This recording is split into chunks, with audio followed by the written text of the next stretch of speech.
নোয়াখালীর কোম্পানীগঞ্জ উপজেলায় শনিবার দুপুরে তারেক রহমানের রাষ্ট্র কাঠামো মেরামতের ৩১ দফা লিফলেট বিতরণ করেন সাবেক উপরাষ্ট্রপতি ও মন্ত্রী ব্যারিস্টার মওদুদ আহমেদের সহধর্মিণী সাবেক সংসদ সদস্য হাসনা জসিমউদ্দিন মওদুদ। তিনি বসুরহাট পৌরসভার স্থানীয় জনগণের কাছে লিফলেট বিতরণ করেন। এ সময় তিনি স্থানীয় জনগণের মাঝে আসন্ন জাতীয় নির্বাচনে সকলকে নির্ভয়ে ভোট দেওয়ার আহ্বান জানান। উক্ত লিফলেট বিতরণকালে স্থানীয় বিএনপি ও অঙ্গ সংগঠনের নেতাকর্মীরা তার সাথে ছিলেন। এ সময় জেলায় কর্মরত প্রিন্ট ও ইলেকট্রনিক্স মিডিয়ার সাংবাদিকগণ উপস্থিত ছিলেন। এখানে আজকে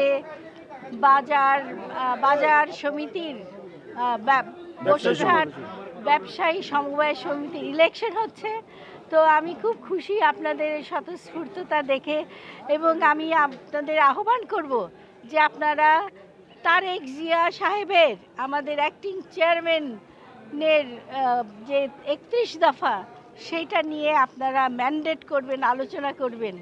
আপনাদের ইশতেহারে যেন তারেক জিয়া সাহেবের প্রবর্তিত ৩১ দফা লেখা থাকে। ধন্যবাদ। Report Mohammad Suman Bhuiyan, NAN TV, Noakhali.